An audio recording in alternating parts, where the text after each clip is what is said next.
I'm Brittany Lewis, a breaking news reporter here at Forbes. Joining me now is Minnesota Senate Republican Minority Leader Mark Johnson. Senator, thanks so much for joining me. Good morning, and thank you so much for having me.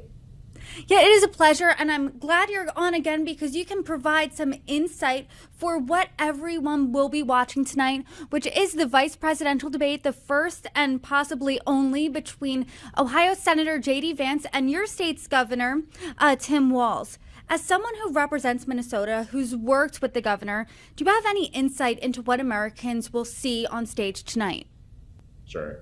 So I think that's a great question on top of everybody's mind right now is who is Tim Walz? And, from being here in Minnesota and working with him over the last few years, what you see is a guy who is really a political chameleon. When he represented CD1, which is a very conservative district in Congress, he was NRA endorsed, and he did, a lot of those more kind of neutral bipartisan bills when he was there.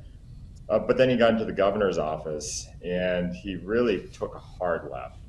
He knew that was his path to the governor's office, and you saw a number of things come out that were just incredibly radical on the left-hand side. And I think that's the groove that he's going to stay in going forward. And I hope once Senator Vance gets an opportunity to really poke at that record and show exactly what Governor Walz has done in Minnesota since he's gotten to power, it will really be eye-opening for a lot of people across the country.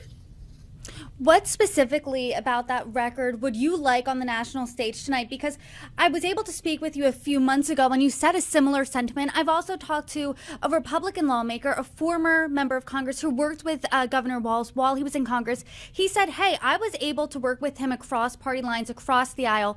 You're saying that's not the case. So talk to us about that a little bit. I think that's, once he got in there, they've got the trifecta. So Democrats run both the Senate, the House, and then also, of course, the governor's office. He has not allowed Republicans to be part of that discussion at all. I've just looking through my text messages with Governor Walz, and I have 2 text messages from last session. I'm the leader of the Senate Republicans, and we have 1 seat difference between us and the Democrats.